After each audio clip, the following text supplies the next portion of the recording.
예수 그리스도 이름으로 하나님 말씀 증거하겠습니다. 우리가 살아가면서 다 바라는 것이 있다면 이것은 바로 우리 삶에 기쁨이 있는 것입니다. 성경에 보면 기쁨, 즐거움 또는 희락이라는 말로 표현하고 있습니다. 요즘같이 코로나 바이러스로 인해 가지고 그동안의 모든 우리 평온했던 일상이 사라진 이런 시대에는 더더욱 이 기쁨, 즐거움이 우리 삶에 꼭 있으면 좋겠다 그런 생각이 듭니다. 살다 보면 우울할 때가 있고 슬플 때가 있고 굉장히 삶이 참 허무하게 느껴질 때가 많습니다. 그런데 하나님의 말씀에 의하면 우리가 삶의 기쁨을 누리는 것은 하나님의 뜻입니다. 그리고 하나님은 그것을 우리에게 원하십니다. 잠언 15장 13절 말씀을 보겠습니다. 잠언 15장 13절 말씀. 잠언 15장 13절. 마음의 즐거움은 얼굴을 빛나게 하여도 마음의 근심은 심령을 상하게 하느니라. 여기 보면 마음의 즐거움은 얼굴을 빛나게 한다 이렇게 되어 있습니다.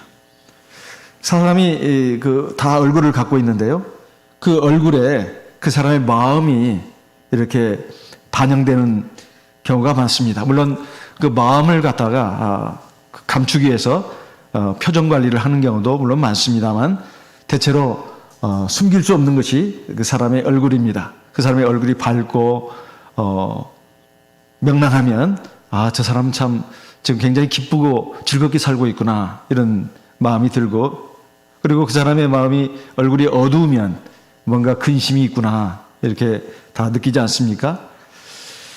근데 여기 보게 되면 다음에 이어지는 말씀이 마음의 근심은 심령을 상하게 하느니라 이렇게 되어 있습니다. 마음속에 근심이 있으면 어떤 경우에는 우울증에 걸릴 수도 있습니다. 작년 초부터 시작한 이런 코로나 사태로 인해서 우울증 환자들이 굉장히 많이 늘었다는 얘기를 많이 듣습니다. 그리고 가정에 불화도 많이 생기고 특히 어린아이들에 대한 폭행이라고 할까요? 이것도 굉장히 많이 늘어났다 하는 얘기를 우리가 매스컴을 통해서 많이 보고 있습니다. 이것은 마음속에 기쁨이 없기 때문에 그렇습니다. 마음속에 분노가 있고 슬픔이 있고 또 여러 가지 괴로움이 있기 때문에 그것이 표출되는 그런 것이라고 볼 수 있습니다. 하나님 말씀에 의하면 하나님이야말로 기쁨의 근원입니다. 즐거움의 근원이에요. 우리 주님께서 말씀하셨습니다. 천국이 가까웠느니라. 이 천국은 하나님의 나라를 가리키죠. 그 천국은 바로 여기 있다 저기 있다 할 것이 아니요 너희 마음 안에 있느니라 이렇게 주님이 말씀하셨습니다. 로마서 14장 17절에 보면 하나님의 나라는 먹고 마시는 것이 아니고 공의와 평안과 희락이라고 했습니다. 그 희락이 들어있습니다. 그러니까 기쁘고 즐거운 것, 이것이 하나님의 나라다 그 말이죠. 그래서 만약에 어떤 사람이 살아가는 것이 참 별 기쁘지가 않아요. 즐거움이 없습니다. 그리고 굉장히 괴롭고 슬픕니다. 그렇다면 그것은 그 사람 안에, 그 사람 마음 안에 아직 하나님의 나라가 이루어지지 않았다 이렇게 볼 수가 있습니다. 잠언 17장 22절 말씀을 보겠습니다. 잠언 17장 22절입니다. 잠언 17장 22절 같이 읽어보겠습니다. 잠언 17장 22절입니다. 마음의 즐거움은 양약이라도 심령의 근심은 뼈로 마르게 하느니라. 이것을 어느 정도 인생을 살아본 사람이라면 이 말씀은 진짜다 이렇게 다 100% 동의를 할 겁니다. 마음에 즐거움이 있으면 몸도 좋아집니다. 근데 어떤 문제로 해가지고 근심하고 고민하게 되면 몸이 굉장히 안 좋아져요. 특히 나이가 들어갈수록 그렇습니다. 나이가 들어갈수록 모든 신체 기능이 떨어지기 때문에 이 마음의 그 작용이 몸에 그대로 그냥 투영이 됩니다. 그래서 마음이 마음의 즐거움은 양약이다. 몸에 굉장히 좋다는 거죠. 그러나 마음에 근심이 있으면 뼈로 마르게 한다. 우리 몸에 있어서 사실 뼈가 굉장히 중요한 것인데요. 뼈가 마를 정도면 뭐 살은 뭐 말할 것도 없죠. 신경은 더 말할 것도 없습니다. 그래서 우리 건강에 영향을 준다는 것입니다. 우리가 세상에서 기쁘고 즐겁게 사는 것은 하나님의 뜻입니다. 하나님 우리가 늘 우울하고 그냥 참고 살아 그거 아닙니까? 그렇죠. 인내하면서 하나님 말씀을 순종하고 괴로움이 있어도 참는 거 그건 있어야 됩니다. 그렇지만은 동시에 기쁨과 즐거움이 있어야 된다는 거예요. 항상 기뻐하라. 쉬지 말고 기도하라. 범사에 감사하라. 이는 그리스도 예수 안에서 너희를 향하신 하나님의 뜻이니라. 데살로니가 전서 5장 16절로 18절의 말씀에 나와 있듯이 우리가 살아가면서 항상 기뻐하는 것, 이것이 바로 나를 향한 하나님의 뜻입니다. 그 반대로 내가 항상 기뻐하지 않아요. 그건 지금 하나님의 뜻대로 사는 게 아니죠. 정말 기쁘고 즐겁게 사는 것은 하나님이 우리에게 원하시는 그런 것입니다. 또 이것이 하나님을 영화롭게 하는 거예요. 하나님을 영화롭게 하는 겁니다. 하나님 기쁘시게 하는 거예요. 그런데 사실 이 말씀은 맞다 하더라도, 진리의 말씀이라 하더라도, 머리로는 100% 동의한다 하더라도 우리 현실 생활이 어디 그렇냐 이 말이에요. 우리가 살아가면서 보면은 우리는 정말 많은 문제들을 만나게 되어 있습니다. 그 문제 속에서 이리 깨지고 저리 깨지고 이리 넘어지고 저리 넘어지다 보니 어떻게 기쁨을 얻을 수가 있고 누릴 수가 있겠습니까?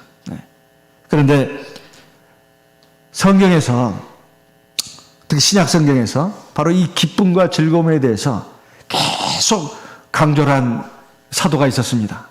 사도 바울입니다. 사도 바울이에요. 그가 하나님의 일을 하는 그 삶을 쭉 살아가다가 이제 마지막 그 부분에 이르렀을 때는 아주 비참하게 됐어요. 감옥 안에 들어갔습니다. 로마의 그 감옥 안에 들어갔어요. 이제 그에게 주어진 것은 두 가지입니다. 하나는 목배임을 당해가지고 죽는 거나, 또 하나는 석방되는 거나, 그래서 자유몸이 되는 거나. 근데 이게 후자는 별 가능성이 없어요. 목배임을 당해서 죽을 가능성이 더 큽니다. 그리고 그냥 평생 그 감옥에서 썩을 수도 있다고 말해요. 사람이 이 지경에 들어가게 되면 기쁨이 어디가 있어요? 즐거움이 어디가 있어요? 다들 불안하고 이렇게 살아서 뭐하나 이런 생각이 왜 안 들겠습니까? 그런데 바울은 마음속에서부터 기쁨이 막 솟아난다는 거예요. 그리고 감옥 바깥에 있는 하나님의 성도들을 향해서, 백성들을 향해서 너희 기뻐하라고 말하고 있습니다. 바울이 이렇게 말하는 그 근거가 어디 있을까요? 하나님이 함께 계신다는 겁니다. 하나님이 함께 계시면 기쁨이 있다는 거예요. 이건 환경에 의해서 좌우될 문제가 아니라 그런 것입니다. 이 바울이 감옥 속에 있어도 그냥 있었던 게 아닙니다. 쇠사슬에 묶여 있었다고 말해요. 에베소 6장 20절에 보면 내가 복음을 전하는 일로 인해서 쇠사슬에 매인 사신이 되었다. 이렇게 나와 있습니다. 에베소 6장 20절에. 그리고 디모데후서 1장 16절에 보면 하나님께 기도하는 내용이 나와요. 오네시모로의 집에 하나님 긍휼과 은총을 베풀어 주십시오. 복 주시옵소서. 도대체 오네시모로가 누군가 봤더니 그가 내가 사슬에 매여서 이렇게 감옥에 갇혀 있는 것을 부끄러워하지 않냐고 늘 나를 찾아와 줬습니다. 그에게 긍휼과 은총을 베풀어 주십시오. 이렇게 되면서 자기가 지금 쇠사슬에 매여 있다고 하는 것을 지금 말하고 있습니다. 신약성경의 상당수는 사도 바울이 쓴 거 아닙니까? 근데 그 가운데 옥중서신이라는 게 있습니다. 감옥 가운데서 썼다는 거죠. 빌립보서는 그 중에 한 책입니다. 쇠사슬에 묶여 있는데도 그런 가운데서도 기쁨이 있었다 그 말이에요. 그러면서 우리에게 그것을 보여주면서 너희도 그래야 된다는 거예요. 그럴 수 있다는 것입니다. 쇠사슬에 배 있다는 건 감옥 안에 들어가 있는 것만 말하는 게 아닙니다. 살다 보면 정말로 내가 원치 않는 일로 인해 가지고 고통의 쇠사슬에 묶일 수가 있어요. 근심의 쇠사슬에 묶일 수가 있습니다. 그럴 때 정말로 옴삭달싹을 못합니다. 자유가 없어요. 기쁨과 즐거움이 없습니다. 사랑하는 낙이 없다 그 말이에요. 어떻게 기뻐할 수 있겠습니까? 그런데 이 기쁨이라고 하는 것은 아까 잠언에 있는 말씀에 보게 되면 양약이라고 했는데요. 양약. 좋은 약이라는 뜻이죠. 근데 이 기쁨이라고 하는 것은 살아가는 데 있어서 힘입니다. 힘. 만약 우리가 살다가 어떤 좋지 못한 일을 만나고 고난을 만났을 때 마음이 그래도 기쁘다면, 그래서 힘이 있다면 그 고난을 이겨낼 수가 있습니다. 아주 대면할 수가 있어요. 그래서 어떤 사람이 고난을 만났어요. 환난을 만났어요. 기뻐한다면 어떤 사람이 말해요. 그 사람은, 그 성도님은 특별히 염려 안 해도 됩니다. 왜냐하면 그분은 힘이 있어요.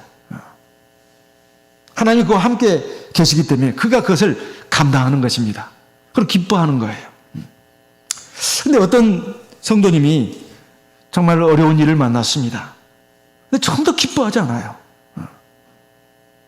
그러면 그것은 그분에게는 그 어려움을 대면할 힘이 없는 거예요. 그럼 우리는 어떻게 해야 되느냐? 특별히 그런 분을 위해서 기도를 해야 합니다.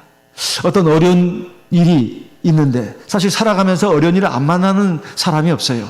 다 말은 안 해도 사람마다 가정마다 다 어려움이 있습니다. 그럼 우리가 특별히 기도를 해줘야 할 분이 누구냐? 어려움을 만난 꼭 그분을 위해서 기도한다기보다는 그 어려움을 만났는데 그걸 극복할 힘이 없는 거예요. 너무 힘들어하는 것입니다. 그런 분들을 위해서는 더더욱 기도를 해야 된다 그런 말입니다. 그래서 기뻐한다고 하는 것은 사실 양약만 되는 것이 아니라 살아가는데 힘이 되는 것이다 하는 거예요. 하나님은 우리에게 기쁨을 주시겠다고 약속하십니다. 그럼 어떻게 해야 우리가 쇠사슬에 매여서도, 즉 환난을 당하면서도 고난 가운데 있으면서도 기뻐할 수 있을까요? 빌립보서 1장 3절 4절 말씀을 읽어보겠습니다. 빌립보서 1장 3절 4절입니다. 빌립보서 1장 3절 4절이에요.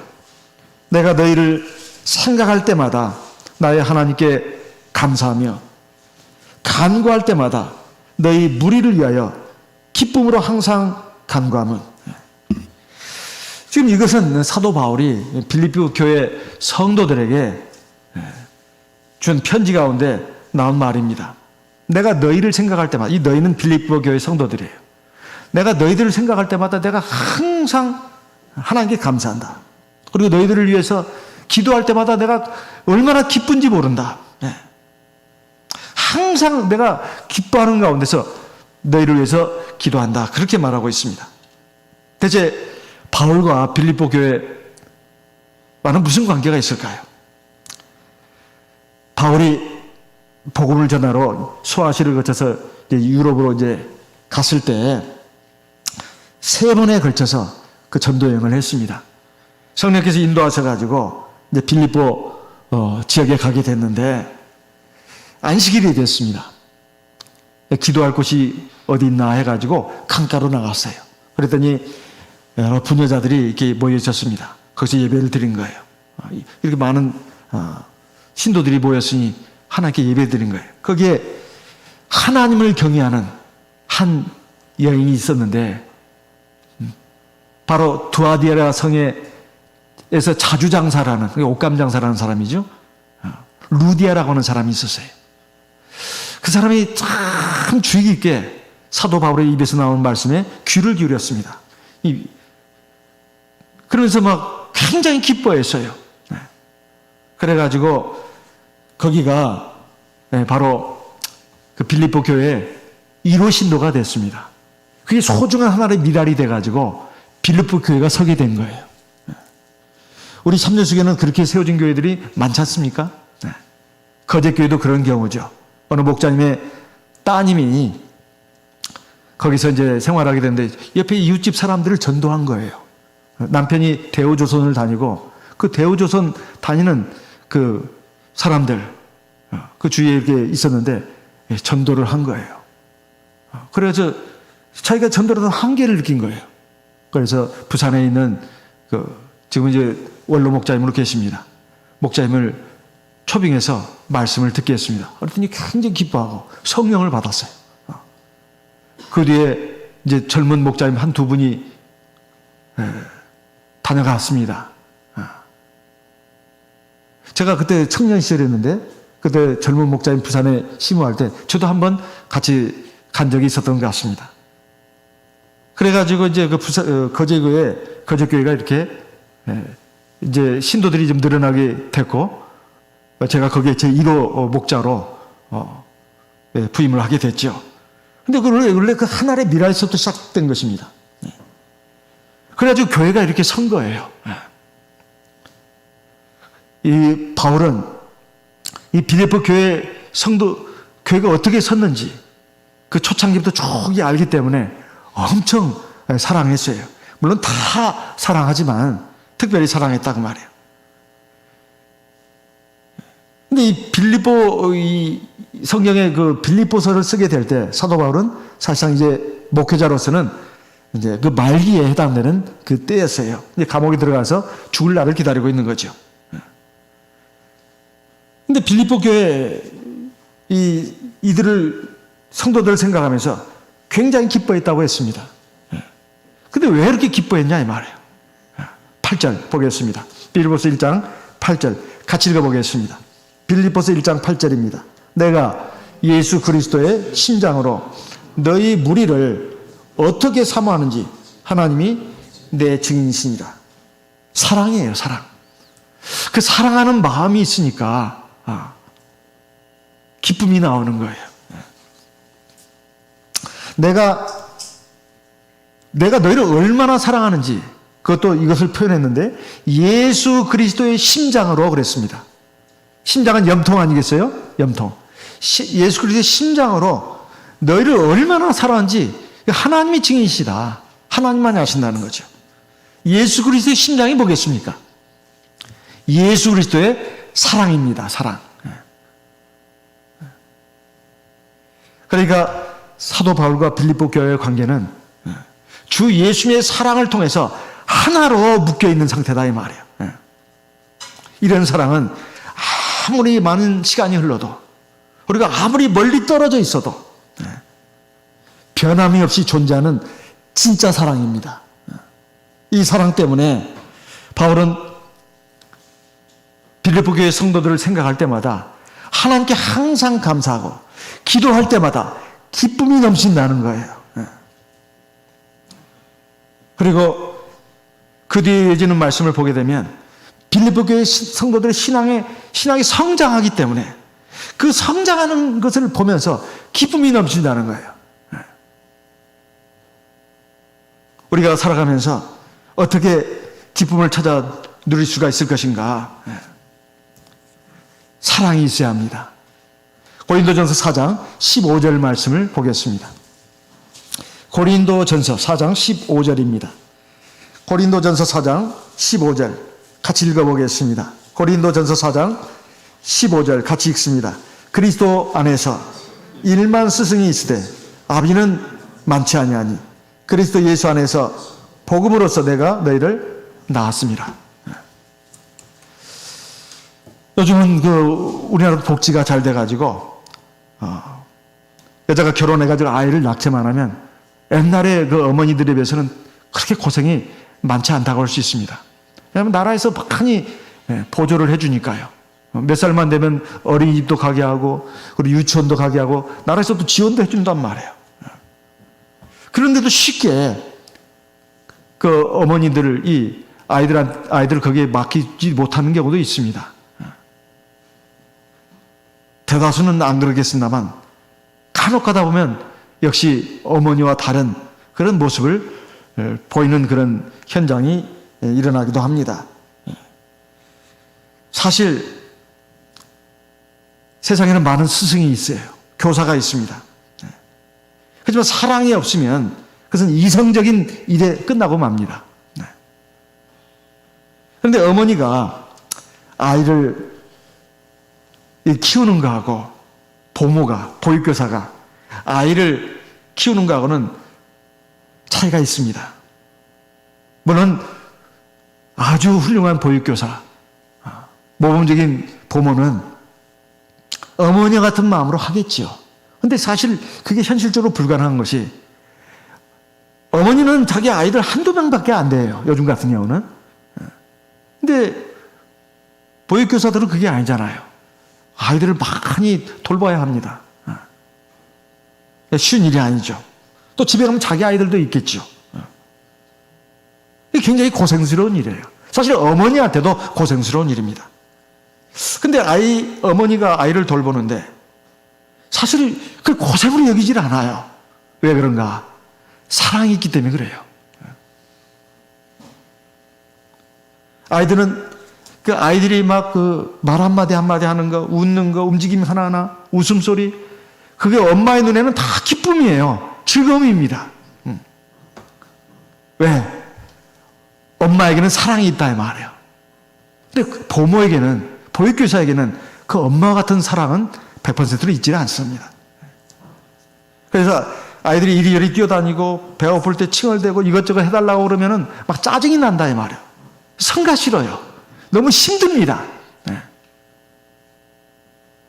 똑같이 아이들을 돌보는 일인데, 누구에게는 똑같이 그래서 고생스러운 일인데, 누구에게는 기쁨이 되고 누구에게는 너무나 번거로운 일이다 이 말이에요. 누구에게는 삶의 기쁨의 근원이 되고 누구에게는 사실상 이건 어쩔 수 없이 해야 되는 그런 의무처럼 되는 일이 되기도 합니다. 그 차이가 어디 있을까요? 바로 사랑입니다. 사랑이에요. 언젠가 화요일 저녁에 그 종에 관한 모세 그 율법에도 보면 나오지 않습니까? 남자가 그 종으로 있다가 주인이 결혼을 시켜줬어요. 이제 아내도 있고 자식도 있습니다. 이제 7년이 찼습니다. 자유몸이 될 수 있는데, 내가 이 아내와 자식들을 위해서, 그리고 주인을 너무 사랑하기 때문에 평생 나는 이 집에 종으로 있겠다. 사랑 때문입니다. 남자가 자기 아내와 아이들을 사랑한다면 그 참 세상에 나가서 듣지 못할 소리도 다 들어가면서 억울한 일도 당하면서 그 일을 하는 것입니다. 왜? 가족을 사랑하기 때문에. 어떻게 보면 종이라고 할 수 있죠. 어떤 가정의 어머니, 여자는 자기 남편, 아이들을 위해서 헌신하고 희생합니다. 그래도 기쁨이 있어요. 사실은 종이거든요. 옛날에 한 종이 하는 일들입니다. 그런데 그것이 아무 그것이 괴로움이 아니에요. 기쁨과 즐거움이에요. 남편과 아이들이 밥을 맛있게 먹으면 너무 행복합니다. 사랑하기 때문에. 사랑입니다. 그래서 오죽 삶이 고달프고 힘들었으면 저 산속에 들어가서 자연인이 된 사람들이 있는가, 그 싶은 생각도 듭니다. 아마 뒤집어 생각해보면 보통 사람들이 그렇게 산다면 그게 과연 하나님의 뜻인가, 그런 생각은 듭니다. 그분들이 잘못됐다는 것이 아니라 대체 누구도 이제 신경 안 쓰고 혼자 자유롭게 산다는 것인데, 그러면 누군가도 사랑할 수도 없다는 거 아니냐. 참 사랑을 한다는 것은 남녀 간에 무슨 그런 사랑에, 육체적인 사랑을 국한시켜서 하는 말이 아닙니다. 진심으로 누군가를 위해주고 염려해주고 위해주고 이걸 말하는 것입니다. 이것은 어떻게 보면 내 시간을 쓰고 마음을 쓰는 것이죠. 내 여러 가지 수고를 쓰는 것입니다. 그렇지만은 그게 행복의 근원이 된다 그 말이에요.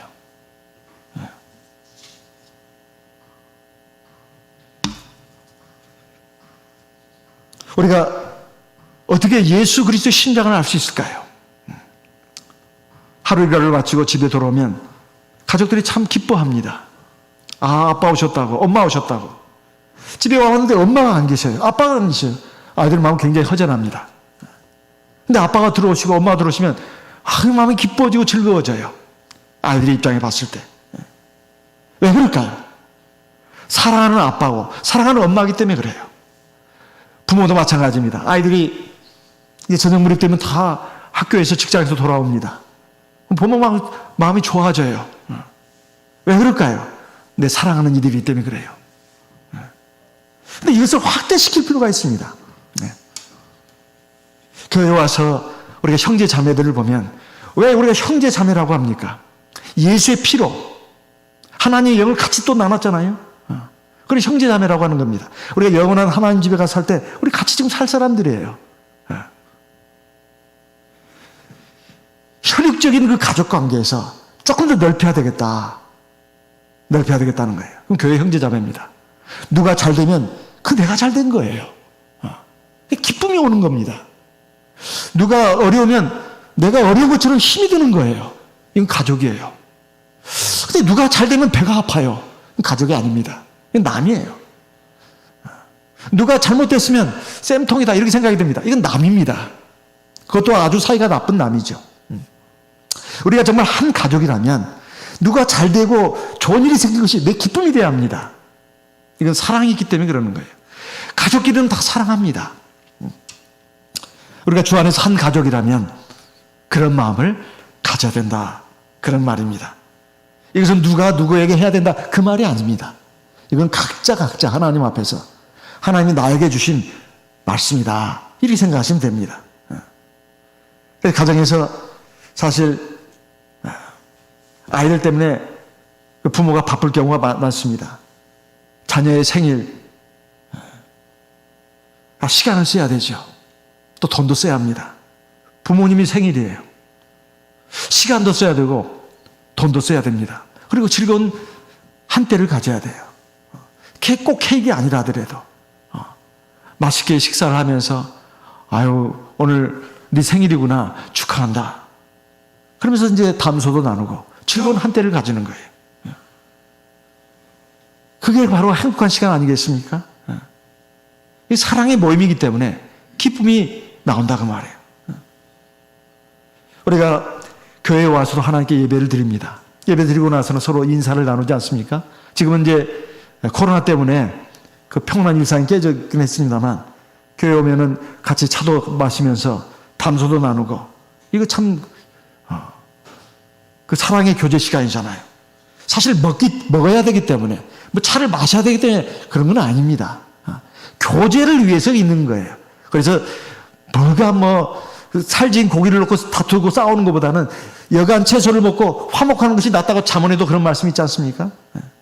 사실은 사랑을 위해서 우리가 그것도 그런 시간을 갖는 것이지 그 먹는 것 자체가 목적은 아닙니다. 근데 그런 것이 없다면 이제 혼자 외톨이 있어도 아무 이상하지도 않고 자기도 이상하지 않고 남도 이상하지 않아요. 그냥 혼자 스마트폰만 보는 거죠.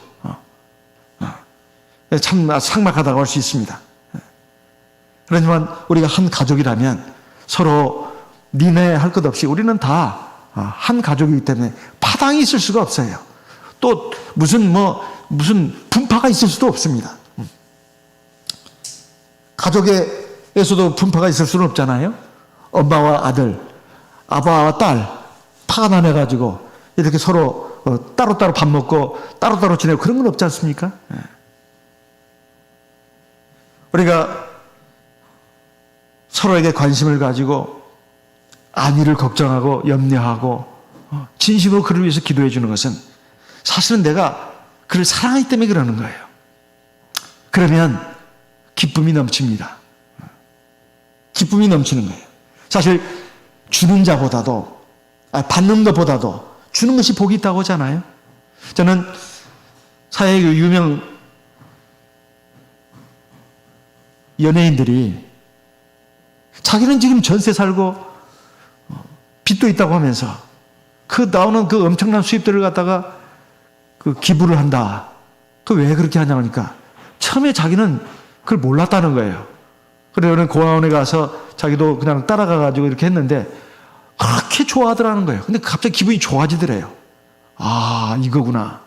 그래가지고 막 기부를 막 한다는 거 아니에요. 그렇게 할 때마다 막 기쁨이 넘친다는 거 아닙니까? 저는 그 마음이 이해가 됩니다. 감히 흉내는 못 내겠지만 이해가 된다 이 말이에요. 교회 안에서나 바깥에서도 마찬가지입니다. 내가 누군가에게 뭘 해주고 이것이 사실은 그 사람이 기뻐 사는 거예요. 기뻐 사는 겁니다. 그리고 하면 기뻐져요 또. 근데 받는 사람은 부담이에요. 부담이에요. 사실은. 아, 이렇게까지 나를 사랑해 주는구나. 물론 흉어물이 없으면 물론 부담도 아닙니다. 나도 그렇게 하면 되는 거니까. 어쨌든 사랑하기 때문에 기쁨이 나오는 거예요. 이게 하나님이 정하신 법칙입니다. 그래서 만약에 우리가 정말로 살아가면서 기쁨을 누리려고 한다면 자기만을 향한 관심에서 좀 탈피를 해야 합니다. 첫째는 가족으로 탈피를 해야 돼요. 확장을 시켜야 돼요. 가정에 있는 사람이 보면 자기밖에 모르는 경우가 있는 경우를 한다면 이게 참 안타까운 일이에요. 행복을 못 느끼는 거예요. 내가 한 울타리 안에서 같이 밥을 먹으면서 지내는 우리 가족들, 서로 살을 맞대며 사는 가족들, 내 아내, 내 남편, 그리고 내 자녀들, 내 부모에게 정말 사랑으로 뭔가를 해주고 뭔가를 한다면은 기쁨이 되는 거예요, 자기한테. 그게 바로 행복의 원천입니다. 내가 너희를 위해서 기도할 때마다 기쁨이 가다가다 이걸 확대시키는 거예요. 이제 교회로. 교회에 좀 어려운 사람이 누굴까? 외로운 사람이 누굴까? 그리고 힘든 사람이 누굴까? 관심을 가지고 그를 위해서 기도해 주는 겁니다. 이게 제일 첫째로 중요한 거예요. 사실 내가 누구를 위해서 기도하는데 그걸 미워할 수가 없어요. 누구라도. 사실 누구를 위해서 기도해 준다는 것은 사랑하는 마음이 지금 그렇게 가고 있다는 것입니다. 그런 사람을 기도를 하고 누군가를 위해서 기도하고 있다면 만났을 때 반가워합니다. 그리고 다정해요. 근데 원래 나를 좋아하지도 않고 좋아하지도 않으면 기도할 일도 없죠. 그러면 뭐 그렇게 될 수가 없죠. 어쨌든 우리는 이 사랑의 범위를 자기만의 국한시킨 그 이기적인 사랑에서, 이건 사랑도 아니죠. 본능이니까 확대시켜야 된다. 가족으로, 그리고 교회로, 그리고 세상으로. 세상에서도 우리 직장에서도 아직 우리 교회 형제 자매는 아닙니다. 그렇지만 내가 진심으로 사랑을 행하는 거예요. 그게 바로 빛과 소금의 직분을 다하는 겁니다. 아, 그러면 참 이 사람은 좋은 사람이다. 이게 그냥 다 느끼는 거예요. 이 사람은 자기밖에 모르는 사람이 아니라, 아, 정말 이 사람은 좋은 사람이다. 양보도 잘하고요. 그리고 내가 조금만 이렇게 좀 힘든데 와서 막 도와주는 거예요. 그리고 어떤 하나의 자리를 놓고 지금 서로 안 하려고 하는데 자기가 그 일을 하겠다고 하는 겁니다. 그래서 내 어떤 짐을 덜어주는 거예요. 구체적으로 말하면 그런 것입니다. 그럼 다 사람은 느끼는 거예요. 아, 이 사람은 진짜 좋은 사람이다. 사랑이 있는 사람이다. 그럼 사람은 다 감동하게 돼 있어요. 사람이 자기밖에 모른다고 해가지고 자기를 위하는 게 아닙니다. 남을 위할 때, 남을 사랑할 때 사실 자기한테 플러스가 엄청나게 되는 거예요. 하나님이 무엇보다도 하나님이 은총을 베푸십니다. 향기는 감출 수가 없어요. 보석은 아무리 감춰도 그 빛을 가릴 수가 없습니다. 퍼져나오게 돼 있어요.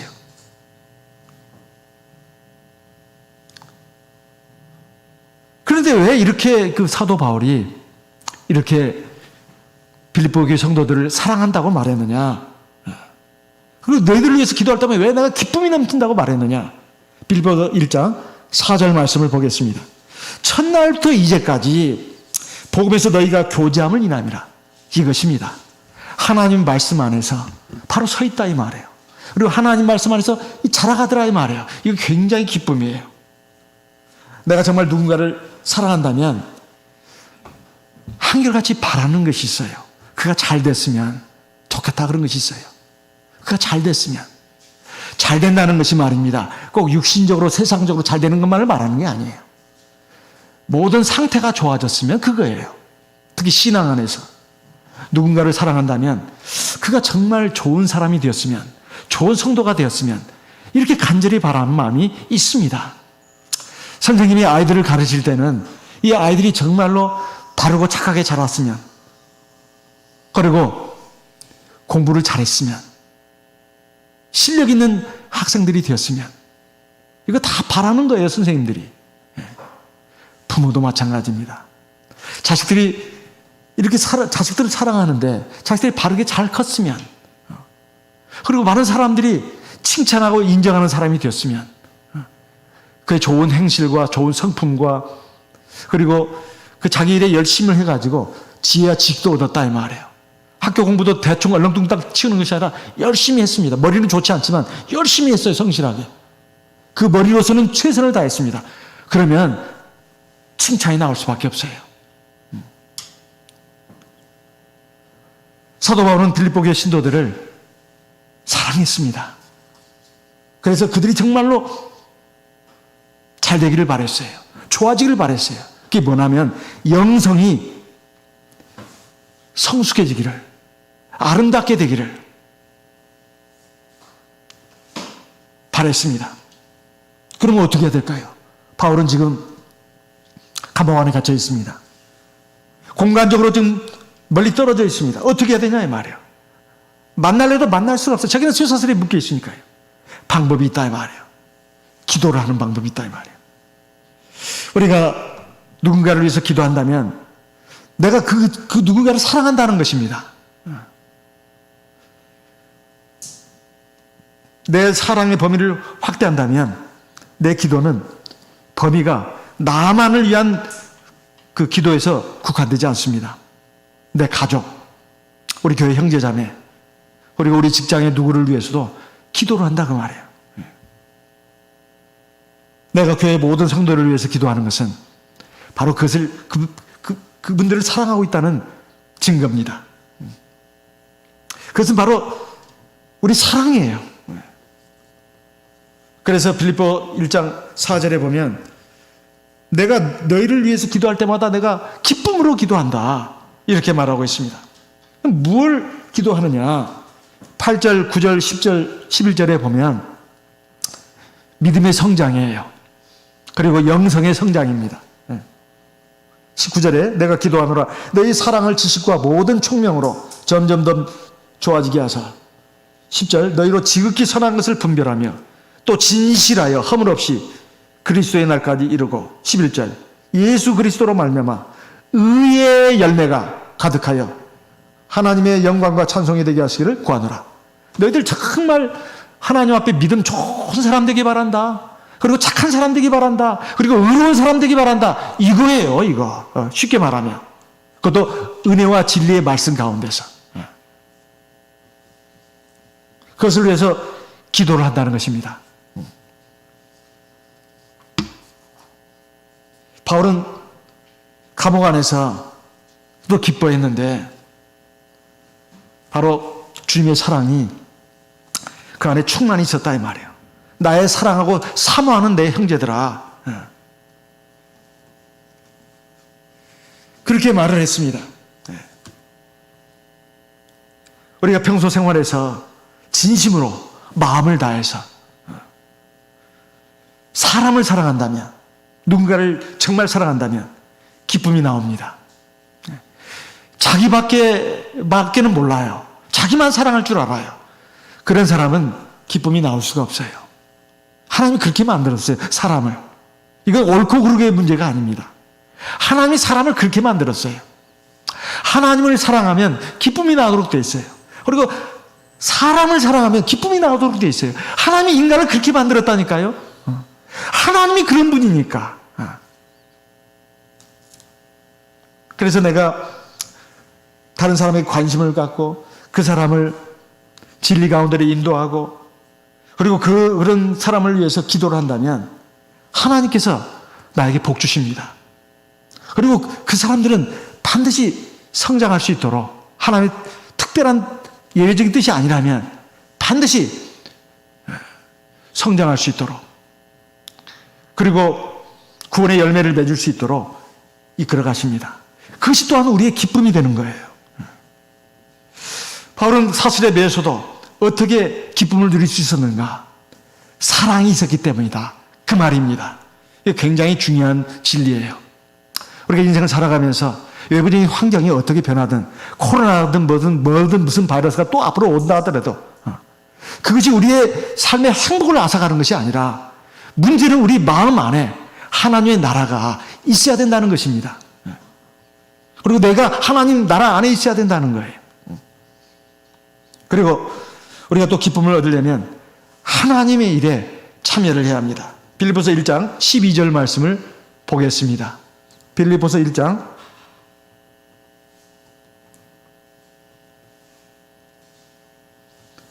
12절. 형제들아, 나의 당한 일이 도리어 복음의 진보가 된 줄을 너희가 알기를 원하노라. 이러므로 나의 매임이 그리스도 안에서 온 시리안과 기타 모든 사람에게 나타났으니, 14절 같이 읽어보겠습니다. 형제 중 다수가 나의 매임을 인하여 주 안에서 신뢰함으로 겁없이 하나님의 말씀을 더욱 담대히 말하게 되었느니라. 건너뛰어서 18절 같이 읽겠습니다. 그러면 무엇이뇨? 외모로 하나 참으로 하나 무슨 방도로 하든지 전파되는 것은 그리스도니 이로써 내가 기뻐하고 또한 기뻐하리라. 자, 첫 번째는 사람을 사랑해야 된다. 하나님 사랑하고 사람 사랑해야 된다. 두 번째는 내가 값어치 있는 일을 해야 합니다. 의미 있는 일을 해야 돼요. 사람이 평생을 놀고 먹으면서 살 수 있는 사람은 없어요. 뭔가를 일을 하도록 하나님 그렇게 만들었어요. 근데 그것이 먹고 사는 일로만 그쳐버리면 안 됩니다. 물론 그것은 내 가족들을 사랑하기 때문에 하는 일이니까 사랑으로 하는 것이죠.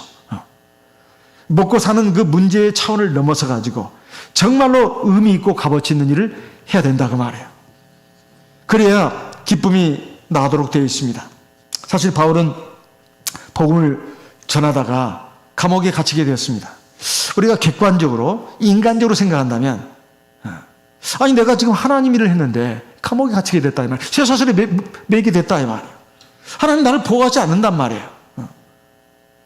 그럼 하나님 원망할 수 있는 거 아니겠습니까? 왜 하나님 나를 이렇게 쇠사슬에 묶어놨습니까? 감옥에 집어쳐놨습니까? 하지만 모든 일이 하나님이 허락하지 않으면 일어날 수 없는 일이다. 사도 바울은 압니다. 이걸 안다면 원망할 수가 없어요. 하나님의 어떤 뜻이 있다. 그래서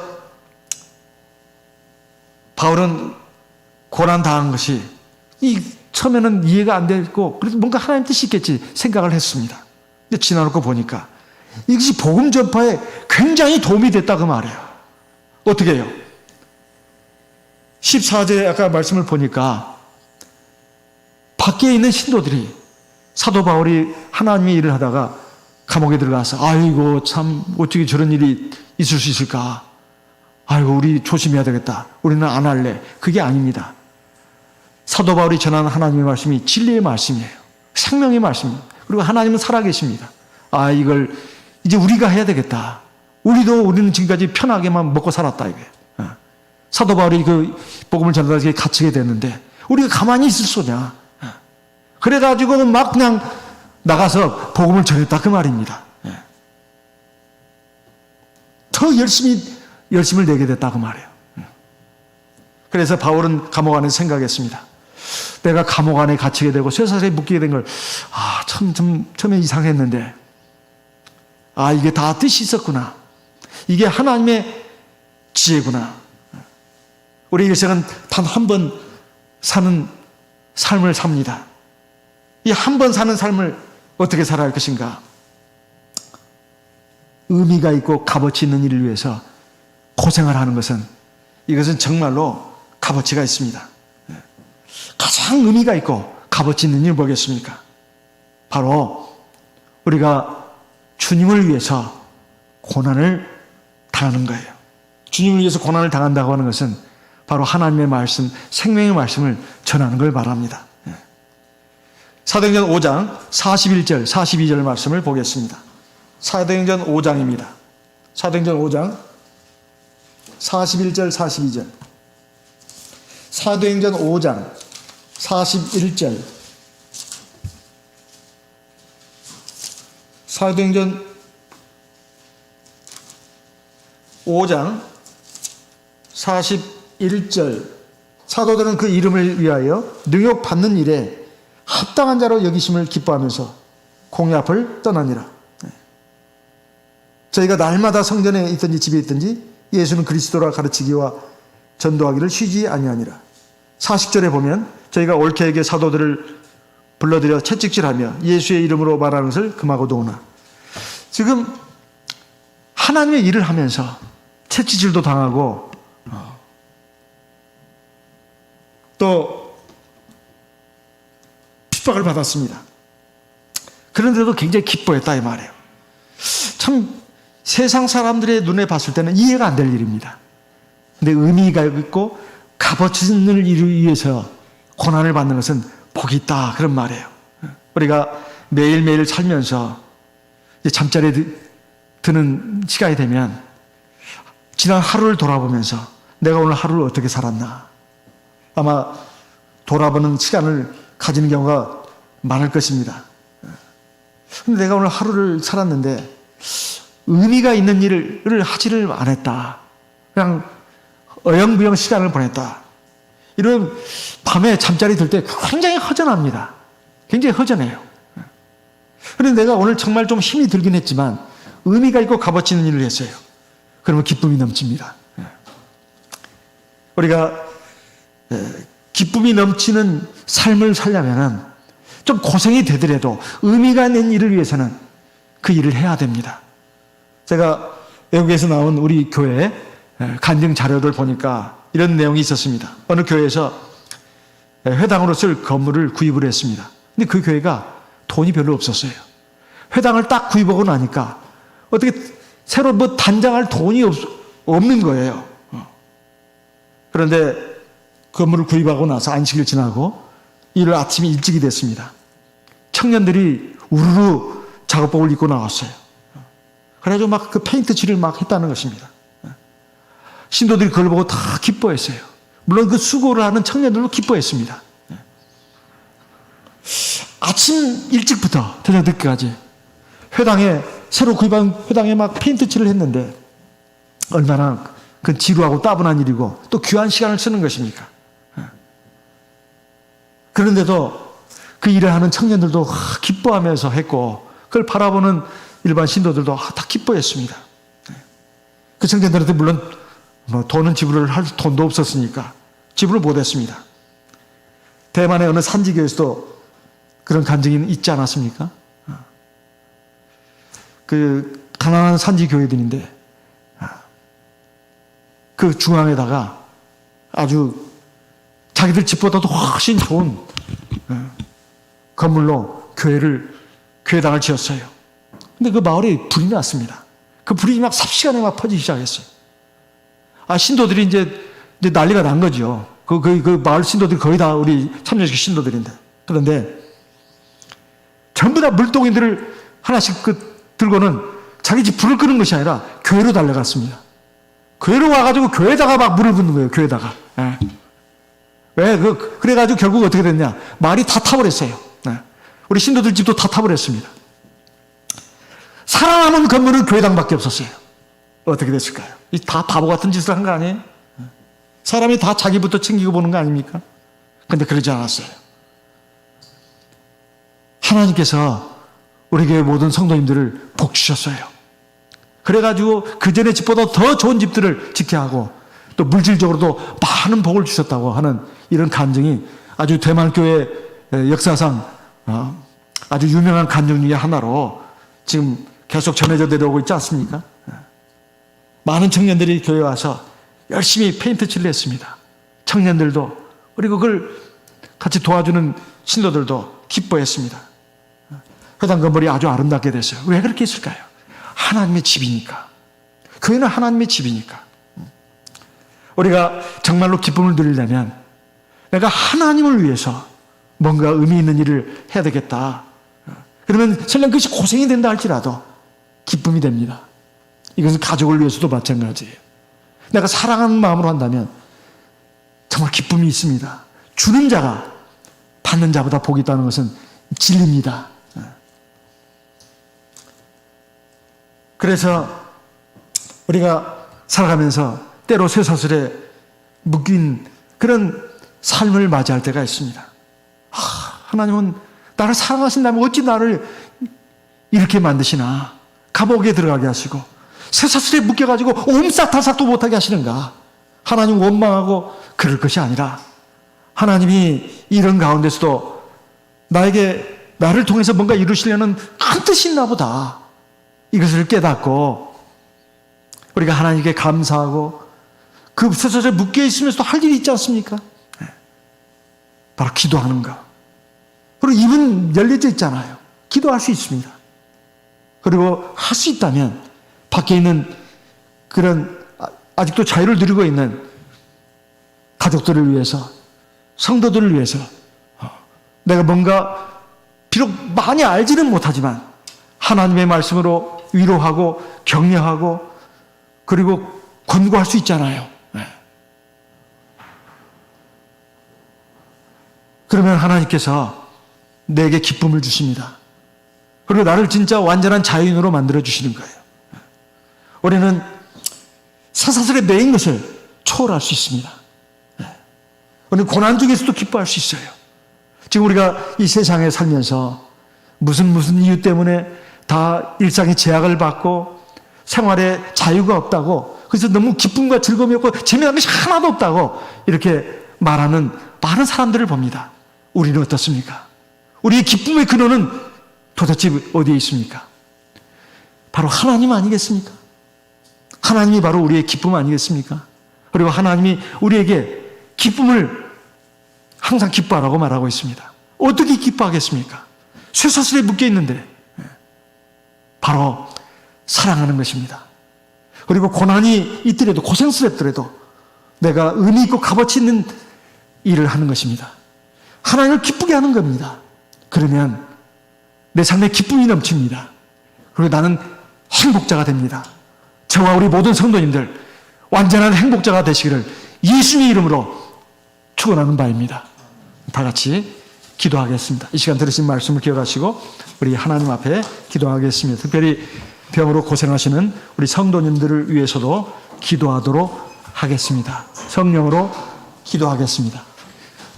특히 안수기도 받기를 원하시는 성도님은 앞으로 나오셔서 안수기도 받으시기 바라겠습니다.